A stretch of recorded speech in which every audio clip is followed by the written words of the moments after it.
애기들이 배가 고파요. 도와주세요. 한 번만 도와주세요. 애기들이 배가 고파요. 도와주세요. 한 번만 도와주세요. 병원 복도에 한 남자가 무릎을 꿇고 있었어요. 비싼 정장을 입은 남자였지만 그 모습은 초라했죠. 눈물을 흘리며 고개를 숙이고 있었던 거예요. 앞에는 쌍둥이를 안고 있는 여자가 서 있었습니다. 너무 말랐고 아이들은 낡은 옷을 입고 있었어요. 지수야, 미안해. 내가 너무 늦었어. 남자는 떨리는 목소리로 말했죠. 하지만 여자는 대답하지 않았습니다. 이 남자와 여자는 부부였어요. 아니, 부부였었죠. 3년 전 여자는 조작된 불륜 누명을 쓰고 집에서 쫓겨났습니다. 쌍둥이를 임신한 채로요. 그리고 지금 남편은 뒤늦게 진실을 알게 됐어요. 이 이야기가 궁금하시다면 구독과 좋아요, 정중히 부탁드립니다. 그럼 3년 전으로 돌아가 볼까요? 모든 게 시작된 그날로요. 3년 전 한지수는 평범한 회사원이었어요. 28살 작은 무역회사에서 일하며 소소하게 살고 있었죠. 욕심도 야망도 없었습니다. 그저 열심히 일하고 부모님께 효도하며 사는 게 전부였던 거예요. 그러다 강민준을 만났습니다. 민준은 지수가 다니던 회사의 거래처 담당자였어요. 처음엔 일 때문에 자주 만났죠. 하지만 어느새 둘은 사랑하게 됐습니다. 민준이 고백했을 때 지수는 행복했어요. 지수 씨, 저랑 사귀어 주시겠어요? 네, 좋아요. 그렇게 둘은 연인이 됐죠. 6개월쯤 지났을 때 민준이 조심스럽게 말했습니다. 지수야, 사실 나 말이야, 집안이 좀 그래. 지수는 웃으며 대답했어요. 괜찮아요. 저는 민준 씨만 있으면 돼요. 민준의 집은 재벌가였습니다. 하지만 지수는 개의치 않았어요. 사랑이면 충분하다고 믿었던 거죠. 결혼 얘기가 나왔을 때 민준의 어머니 윤 여사는 반대했습니다. 집안 배경이 없잖아.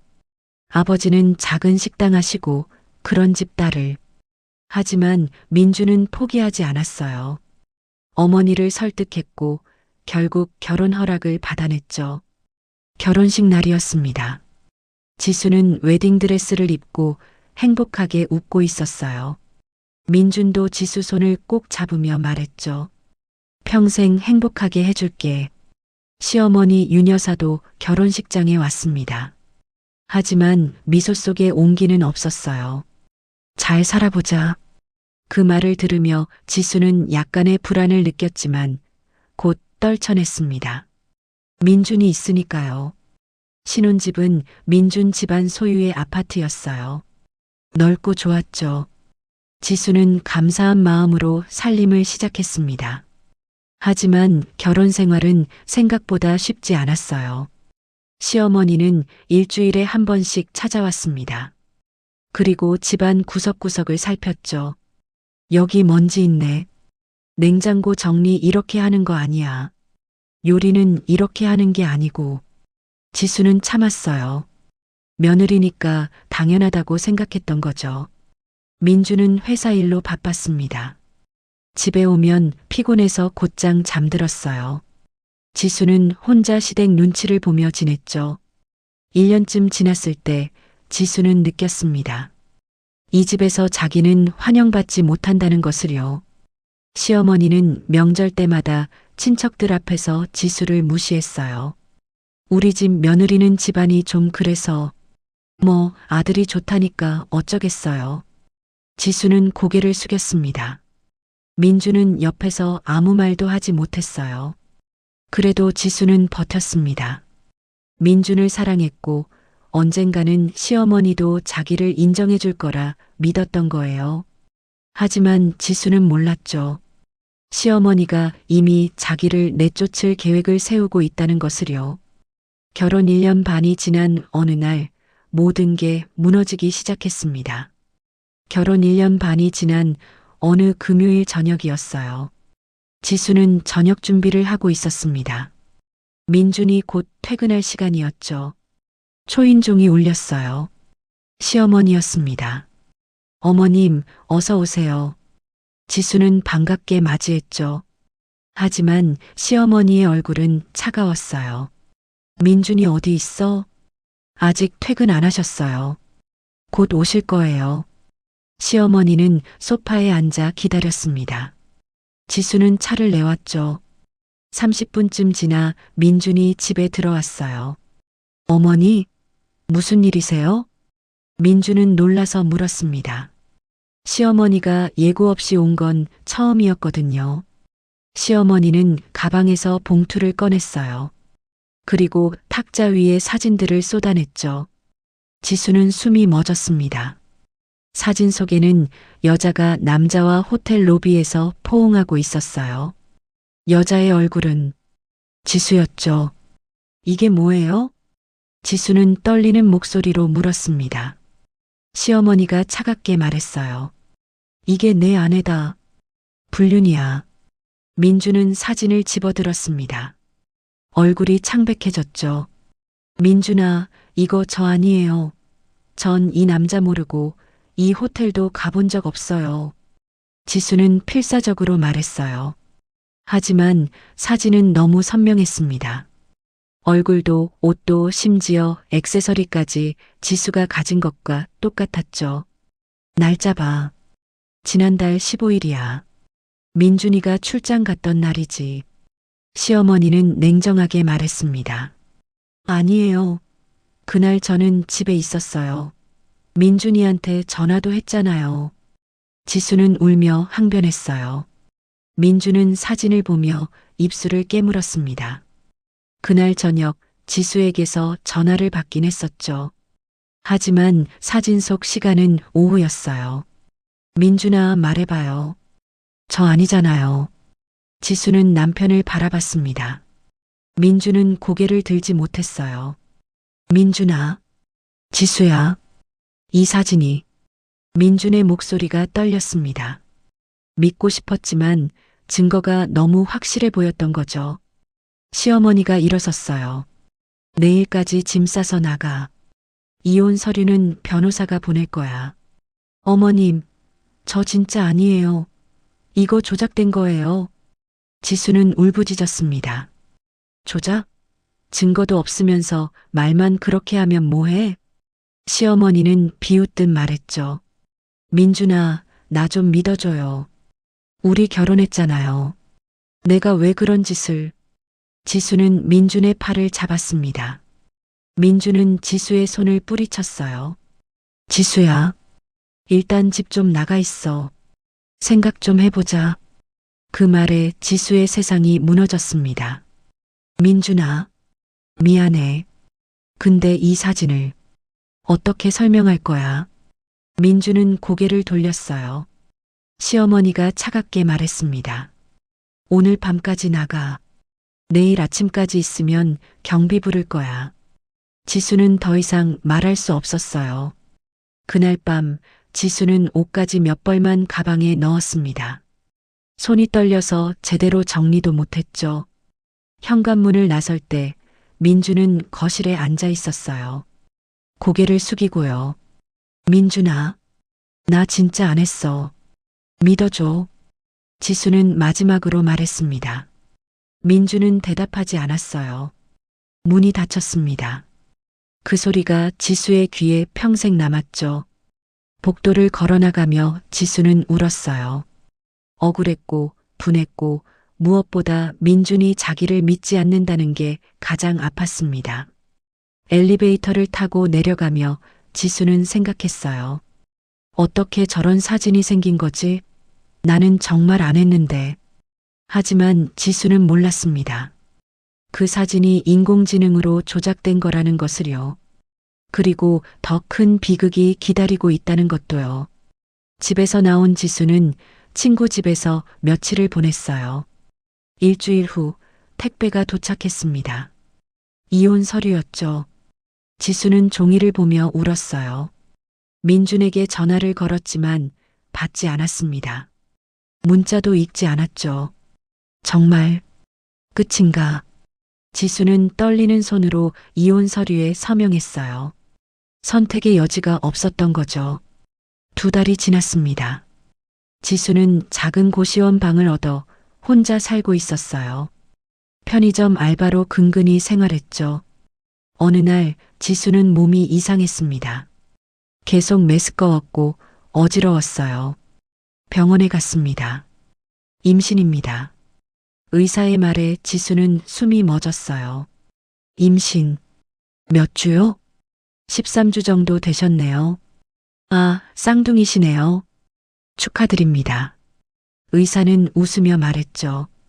하지만 지수는 웃을 수 없었습니다.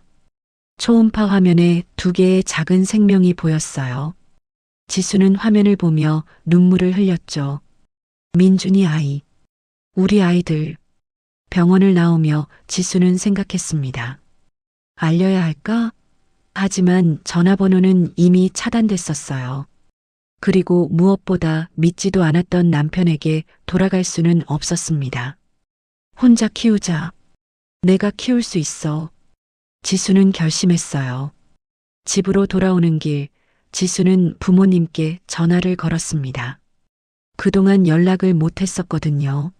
하지만 아버지 전화는 꺼져 있었어요. 어머니 전화도 받지 않았죠. 불안한 마음에 지수는 부모님 식당으로 갔습니다. 하지만 식당은 셧다운 문이 붙어 있었어요. 폐업이라고 적혀 있었죠. 지수는 놀라서 이웃가게 주인에게 물었습니다. 아저씨, 우리 부모님 어디 가셨어요? 아, 너 지수 아니니? 1달 전에 큰일 났어. 갑자기 채무가 생겨서 가게를 뺏겼다더라. 채무요? 무슨? 자세한 건 나도 몰라. 근데 아버님이 그 충격으로 쓰러지셔서 병원에 계시다고 들었어. 지수는 뛰기 시작했습니다. 병원에 도착했을 때 아버지는 중환자실에 누워 계셨어요. 뇌졸중이었죠. 아빠. 지수는 아버지 손을 잡고 울었습니다. 아버지는 눈을 뜨지 못했어요. 간호사에게 물었죠. 어머니는요? 환자 보호자는? 보호자분은? 일주일 전부터 안 오셨어요. 지수는 어머니에게 다시 전화를 걸었습니다. 여전히 받지 않았죠.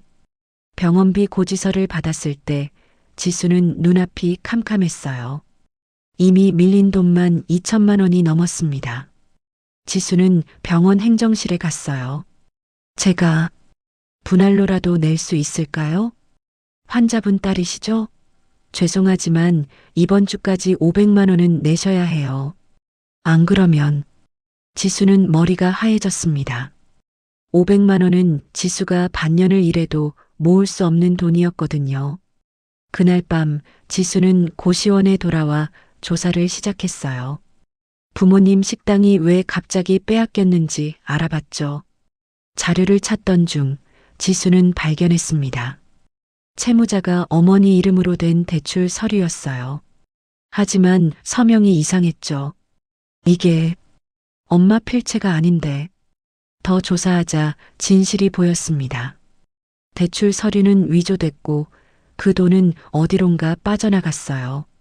그리고 식당은 강제로 경매에 넘어갔죠. 누가 이런 짓을 했을까요? 지수는 떠올렸습니다.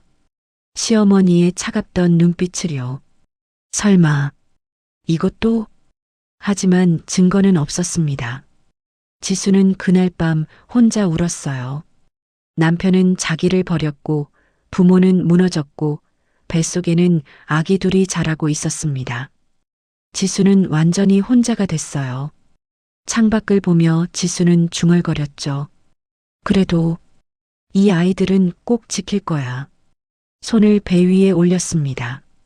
작은 생명들이 느껴졌어요. 지수는 알지 못했습니다.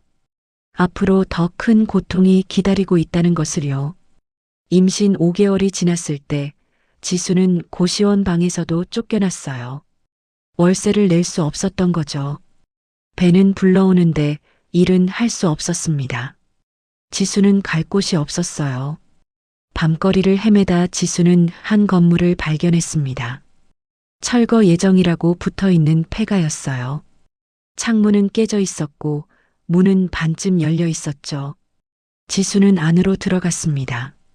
여기서 조금만 버티자. 전기도 없고 수도도 끊긴 곳이었어요. 하지만 비는 피할 수 있었죠. 지수는 버려진 신문지와 박스를 모아 바닥에 깔았습니다. 그게 침대였어요. 물은 근처 공원 화장실에서 받아왔고 밥은 편의점 할인 도시락으로 연명했죠. 배는 점점 불러왔습니다. 임신 9개월이 됐을 때 지수는 병원에 갈 수 없었어요. 돈이 없었거든요. 어느 날 밤 진통이 시작됐습니다.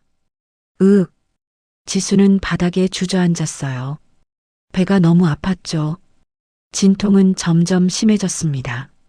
지수는 응급차를 부를까 생각했지만 병원비를 낼 수 없다는 게 떠올랐어요. 혼자 나아야 해. 지수는 이를 악물었습니다.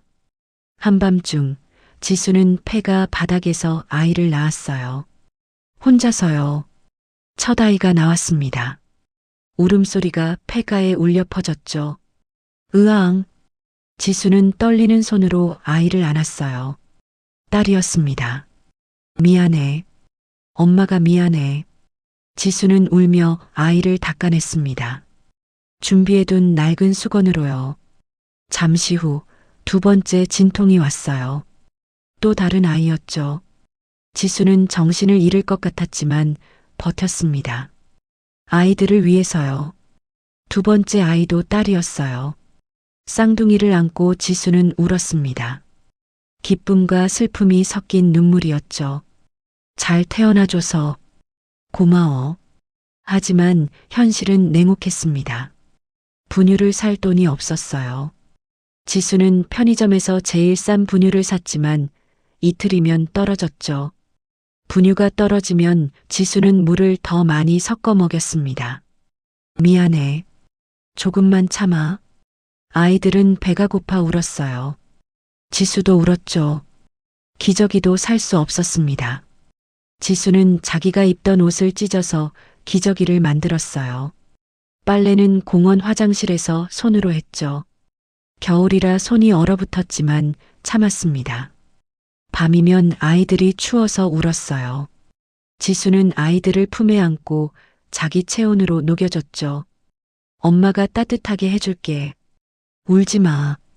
어느 날 지수는 거울을 봤습니다. 거울 속 자기 모습은 너무 말라 있었어요. 살 6개월 만에 15kg이 빠져 있었죠. 하지만 지수는 신경 쓰지 않았습니다. 아이들만 살면 됐거든요. 밤에 아이들이 울면 지수는 불안했어요.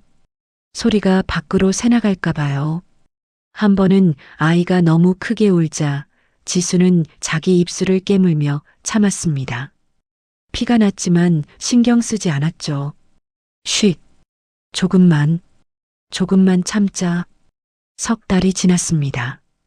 아이들은 자라고 있었지만 너무 말랐어요. 제대로 먹지 못했으니까요. 지수도 한계였습니다. 몸이 너무 약해져서 걷기도 힘들었죠. 어느 날 지수는 생각했어요. 이렇게는 안 되는데 아이들을 살리려면 무언가를 해야 했습니다. 그날 지수는 결심했어요. 거리로 나가기로요. 구걸을 하기로 한 거죠. 자존심이고 뭐고 다 버렸습니다. 아이들만 살면 됐으니까요. 다음 날 지수는 아이들을 앞뒤로 업었어요. 그리고 거리로 나갔습니다. 손에는 박스종이가 있었죠. 살려주세요라고 적혀 있었어요. 지수는 그렇게 바닥에 앉았습니다. 비가 내리기 시작했어요. 3년이 지났습니다. 지수는 거리에서 구걸하며 살았어요. 아이들은 이제 3살이 됐지만 너무 말랐죠. 비가 오는 어느 금요일 저녁이었습니다. 지수는 시내 신호등 근처에 앉아 있었어요. 쌍둥이를 앞뒤로 업고요. 제발 도와주세요. 지수의 목소리는 거의 들리지 않았습니다. 사람들은 그냥 지나쳤죠. 비는 점점 세게 내렸어요. 지수는 아이들이 젖을까봐 자기 몸으로 가렸습니다. 그때 고급 세단 한 대가 신호등에 멈췄어요. 차 안에는 강민준이 앉아 있었습니다. 민준은 회사 일로 바쁜 3년을 보냈어요. 재혼 얘기도 나왔지만 민준은 거부했죠. 신호를 기다리던 민준은 무심코 창밖을 봤어요. 한 여자가 빗속에 앉아 있었습니다. 아이 둘을 업고요.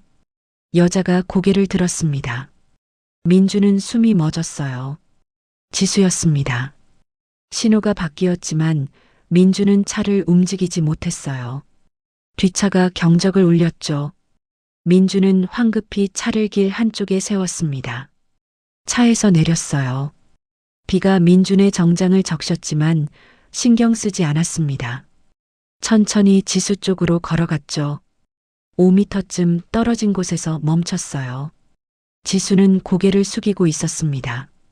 민준을 알아보지 못했죠. 민준은 쌍둥이를 봤어요. 순간 심장이 멎는 것 같았습니다. 아이들의 얼굴, 자기와 닮아 있었던 거예요. 앞에 엎인 아이의 눈, 민준과 똑같은 쌍꺼풀이었습니다. 뒤에 엎인 아이의 코, 민준의 코와 똑같았죠. 인매도, 이마도, 귀 모양까지. 민준은 고개를 저었어요. 아냐, 그럴 리 없어. 하지만 부정할 수 없었습니다. 아이들은 자기를 빼닮아 있었던 거예요. 민준은 스마트폰을 꺼내 카메라를 켰습니다. 셀카 모드로요. 자기 얼굴과 아이들을 번갈아 봤어요. 눈썹 모양, 턱선, 심지어 귓불까지. 내 아이. 민준의 입에서 소리가 새어나왔습니다. 그때 앞에 엎인 아이가 고개를 들었어요. 민준과 눈이 마주쳤죠. 아이는 맑은 눈으로 민준을 봤습니다. 거울을 보는 것 같았어요. 민준은 뒷걸음질 쳤습니다. 내 아이다. 저 아이들은 내 아이야. 지수를 다시 봤어요. 지수는 너무 말랐습니다. 뼈만 남은 얼굴, 헬쑥한 눈, 갈라진 입술. 아이들도 마찬가지였어요. 영양실조로 보이는 얇은 팔, 움푹 들어간 볼, 너무 큰 눈. 비에 젖은 옷은 누더기였고 맨발에는 상처가 가득했죠. 민준의 가슴이 무너졌습니다. 내가 이렇게 만든 거야. 눈물이 쏟아져 내렸어요. 비와 섞여 흘러내렸죠. 민준은 다가가고 싶었습니다. 안아주고 싶었어요. 하지만 발이 떨어지지 않았어요. 무슨 얼굴로, 무슨 자격으로 1시간쯤 그렇게 서 있었을까요? 지수는 천천히 일어났습니다. 아무도 도와주지 않았던 거예요. 비틀거리며 걸어가는 지수, 쌍둥이를 업고요. 민주는 그 뒤를 멀리서 따라갔습니다. 폐가 앞에서 지수가 멈췄어요. 안으로 들어갔죠. 민주는 그 자리에서 한참을 섰습니다. 저기서, 저런 곳에서 살고 있구나. 민주는 무릎이 꺾였어요. 길바닥에 주저앉아 울었습니다. 그날 밤 민주는 집에 돌아와 계산했어요. 3년하고 2달. 아이들 나이 3살. 임신한 채로 쫓겨났구나. 민주는 어머니에게 전화하려다 멈췄습니다. 불륜 사진. 그게 정말 진짜였을까? 다음 날 민주는 사립탐정을 찾아갔어요. 한지수, 이 사람 찾아주세요. 그리고 이 사진, 조작 여부를 확인해 주세요. 일주일 후 탐정에게서 연락이 왔습니다. 인공지능으로 조작된 사진입니다. 민주는 의자에 주저앉았어요. 내가 무슨 짓을 한 거야? 탐정은 계속 조사했습니다. 며칠 후 민준에게 다시 연락이 왔어요. 더 나왔습니다. 와보세요. 민준은 사무소로 달려갔죠. 탐정은 파일 여러 개를 펼쳐 보여줬습니다. 한지수 씨 부모님 파산건 조사했습니다. 네, 말씀하세요. 채무 서류가 위조됐어요. 한지수 씨 어머니 이름으로 된 대출, 서명이 가짜입니다. 탐정은 서류 분석 자료를 보여줬죠. 그럼 누가 이런 짓을? 추적해보니 명예 도용한 사람, 당신 어머니 측근입니다. 민주는 얼어붙었어요. 탐정은 더 많은 자료를 꺼냈습니다. 불륜 사진 조작 의뢰도 같은 사람이 했어요. 의뢰인은 어머니, 민준이 먼저 말했죠. 탐정은 고개를 끄덕였습니다. 증거 다 여기 있습니다. 법적으로 충분히 싸울 수 있어요. 민주는 파일을 받아들고 사무소를 나왔어요. 차에 앉아 민주는 한참을 파일을 봤습니다.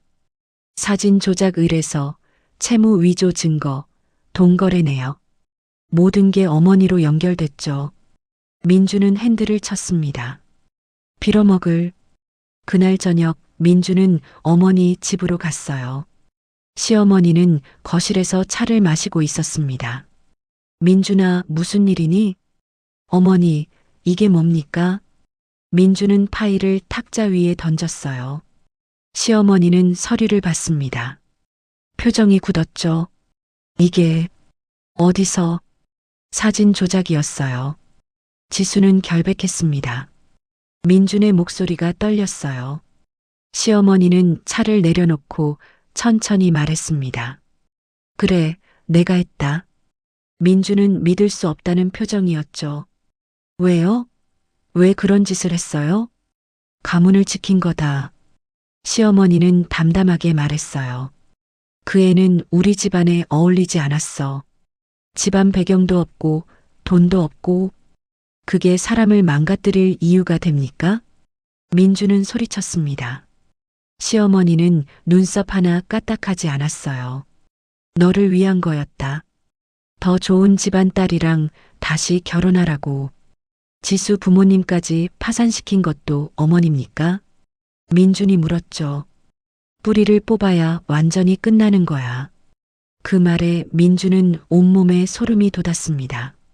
어머니, 그게 사람이 할 짓입니까? 가문을 지키는 게 우선이다. 시어머니는 미동도 하지 않았어요. 민주는 서류를 집어들었습니다. 지수는 지금 거리에서 구걸하고 있어요. 애들 없고요. 시어머니의 얼굴이 약간 흔들렸습니다. 애가 둘, 네, 제 아이예요. 쌍둥이입니다. 민주는 눈물을 참으며 말했죠. 지수가 임신한 채로 쫓겨났어요. 혼자 낳았고 3년 동안 폐가에서 살았습니다. 시어머니는 입술을 깨물었어요. 하지만 사과는 하지 않았죠. 그래도 가문을 생각하면 가문이 뭐가 중요합니까? 민준이 소리쳤습니다. 사람 하나 죽일 뻔했어요. 애들도 굶어 죽을 뻔했고요. 하지만 죽지 않았잖니. 시어머니의 말에 민주는 할 말을 잃었어요. 민주는 서류를 가방에 넣고 일어섰습니다. 오늘부로 저 이 집안과 연 끊습니다. 뭐? 시어머니가 놀라서 물었죠. 회사도 그만둘 거고 성도 바꿀 겁니다. 어머니와는 다시 안 볼 거예요. 민준아. 그리고 이 증거들 전부 법원에 제출할 겁니다. 민주는 돌아섰어요. 민준아, 내가 낳은 자식이 전 어머니 자식이 아니라 지수 남편입니다. 그리고 아이들 아버지예요. 민주는 문을 열고 나갔습니다. 시어머니는 그 자리에 서서 굳어 있었죠. 현관문이 닫히는 소리가 울렸습니다. 시어머니는 비로소 무릎에 힘이 풀렸어요. 소파에 주저앉았죠. 처음으로 불안감이 밀려왔습니다. 다음 날 민주는 모든 증거를 변호사에게 넘겼어요. 이거면 충분합니다. 바로 진행하겠습니다. 변호사는 서류를 보며 고개를 끄덕였죠. 일주일 후 검찰에서 연락이 왔습니다. 윤 여사 관련 사건 수사 착수합니다. 사건은 빠르게 움직였어요. 언론에 기사가 나기 시작했습니다. 재벌가 며느리 내쫓기 위해 불륜 사진 조작, 인공지능 악용, 무고한 여성 파멸시켜, 피해자 가족까지 파산 조작, 충격. 기사는 순식간에 퍼졌죠. 포털 사이트 실시간 검색어 1위에 올랐습니다. 시어머니는 집에서 뉴스를 봤어요. 얼굴이 창백했죠. 전화벨이 울렸습니다. 재벌 사돈 집안에서 걸려온 거였어요. 혼인 얘기 취소합니다. 전화는 끊어졌습니다. 하나둘씩 주변 사람들이 연락을 끊었어요. 아무도 시어머니 편을 들지 않았죠. 검찰 조사실. 시어머니는 혼자 앉아 있었습니다. 변호사도 가족도 없었어요. 검사가 물었죠. 한지수 씨 부모 파산 인정하십니까? 시어머니는 고개를 숙였어요. 불륜 사진 조작 인정하십니까? 네. 시어머니는 처음으로 작아져 있었습니다. 왜 그런 짓을 하셨습니까? 검사가 물었어요. 시어머니는 한참 만에 대답했습니다. 가문을 지키려고. 가문요?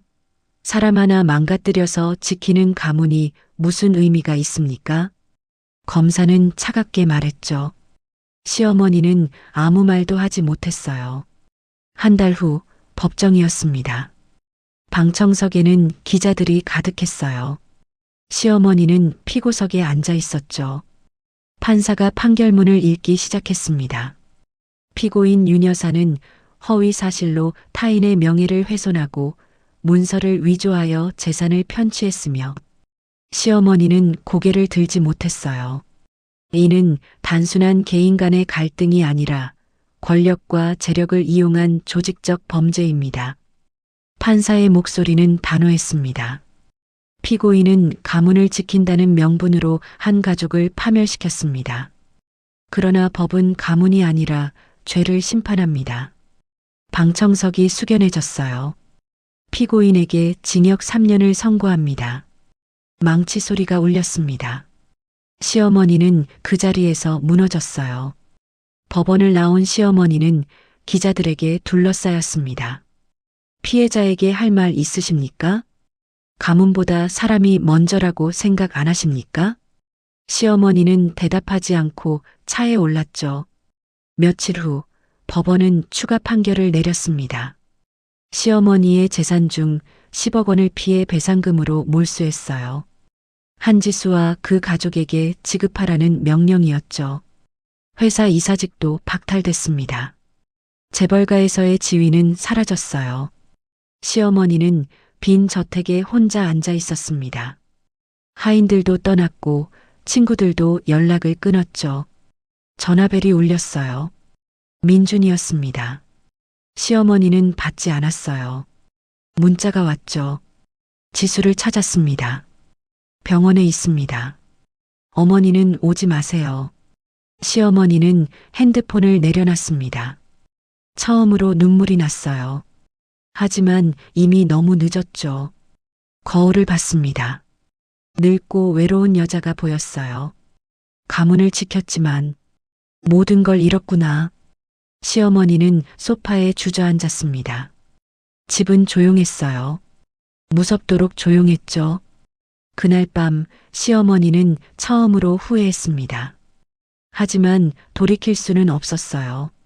민주는 일주일 동안 거리를 헤맸어요. 그날 폐가 앞을 지나가다 아이 우는 소리를 들었습니다. 민주는 떨리는 손으로 문을 열었어요. 어둠 속에 지수가 있었습니다. 쌍둥이를 안고 바닥에 웅크리고 앉아 있었죠. 지수야. 민준의 울먹이는 목소리가 폐가에 울렸어요. 지수는 천천히 고개를 들었습니다. 초점 없는 눈이었어요. 민준을 보는 것 같지만 보지 못하는 것 같았죠. 그렇게 한참을 멍하니 민준을 바라봤습니다. 그러다 눈가에 눈물이 맺혔어요. 천천히 흘러내렸죠. 민준은 한 걸음 다가갔습니다. 지수야, 나야, 민준이야. 민준의 목소리가 떨렸어요. 지수는 고개를 저으며 힘없이 말했습니다. 돌아가세요. 지수야, 다 끝난 일이에요. 지수의 목소리에는 힘이 없었어요. 포기한 사람의 목소리였죠. 안 끝났어. 나 다 알았어. 사진 조작된 거 어머니가 한 짓. 민주는 무릎을 꿇었습니다. 지수 앞에요. 미안해. 정말, 정말 미안해. 지수는 고개를 돌렸어요. 미안하다고 해서 돌아올 수 있는 게 아니에요. 알아, 알아. 민주는 울었습니다. 3년이에요. 3년 동안 지수의 목소리가 떨렸어요. 혼자 낳고, 혼자 키웠어요. 당신 아이들을. 그 말에 민주는 숨이 막혔습니다. 아이들 아빠 맞죠? 지수가 물었어요. 쌍둥이를 꼭 안으며요. 민주는 아이들을 봤습니다. 자기를 닮은 아이들이었죠. 맞아. 내 아이들이야. 민주는 손을 뻗었지만 지수는 뒤로 물러났어요. 만지지 마세요. 지수야, 제발. 병원 가자. 아이들 너무 아파. 민주는 쌍둥이를 봤습니다. 너무 말랐고 숨소리도 약했죠. 지수는 아이들을 내려다봤어요. 눈물이 떨어졌습니다. 병원비는요? 내가 낼게. 전부 다. 믿을 수 있나요? 지수가 물었죠. 민주는 주머니에서 서류를 꺼냈어요. 어머니, 법원에서 징역받았어. 재산도 몰수됐고, 이 돈 전부 너한테 배상금으로 나온 거야. 지수는 서류를 받습니다. 그리고 나 어머니랑 인연 끊었어. 회사도 그만뒀고, 민주는 떨리는 목소리로 말했어요. 이제 남은 건 너랑 아이들 뿐이야. 지수는 아무 말도 하지 않았어요. 민주는 바닥에 이마를 댔습니다. 평생 속죄할게. 평생. 제발 한 번만 기회를. 그때 쌍둥이 중 한 명이 기침을 했어요. 심하게요. 지수는 놀라서 아이를 안았습니다. 열이. 민주는 벌떡 일어났어요. 지금 병원 가야 해. 지수는 망설였습니다. 민주는 지수를 보며 말했죠. 아이들이 먼저야. 나한테 화내는 건 나중에 해도 돼. 지금은 아이들 살려야 해. 지수는 민준을 봤어요. 그리고 천천히 고개를 끄덕였습니다. 병원이었습니다. 지수와 쌍둥이는 응급실로 실려갔어요. 의사가 달려왔죠. 조금만 늦었으면 위험했습니다. 폐렴이에요. 쌍둥이는 중환자실에 입원했습니다. 며칠 후 아이들은 안정을 찾았어요. 지수도 영양 치료를 받았죠. 민주는 병실 복도에서 밤을 새웠습니다. 지수가 허락하지 않아 들어갈 수 없었거든요. 일주일이 지났어요. 쌍둥이가 퇴원했습니다. 민준이 구한 작은 집으로 갔죠. 지수는 여전히 민준을 경계했어요. 하지만 아이들 때문에 함께 있었습니다. 아빠. 어느 날 쌍둥이 중 한 명이 민준을 그렇게 불렀어요. 민준은 눈물을 흘렸습니다. 지수는 복잡한 표정으로 그 모습을 봤죠. 한 달이 지났습니다. 어느 저녁 공원 벤치에서였어요. 지수가 조용히 말했습니다. 고마워요. 뭐가? 아이들. 살려줘서. 민주는 고개를 저었어요. 내 아이들이야. 당연한 거야. 지수는 민준을 봤습니다. 손 잡아도 돼요. 민주는 놀라서 지수를 봤어요. 지수는 손을 내밀고 있었습니다. 떨리는 손이었죠. 민주는 조심스럽게 지수의 손을 잡았어요. 놓지 않을게. 이번엔 절대로. 쌍둥이가 뛰어왔습니다. 아빠, 엄마. 넷이서 껴안았어요. 긴 겨울이 끝나고 봄이 왔던 거예요. 끝까지 시청해 주셔서 감사합니다. 구독과 좋아요는 제게 큰 힘이 됩니다. 다음에 또 만나 뵙겠습니다. 새해 복 많이 받으세요.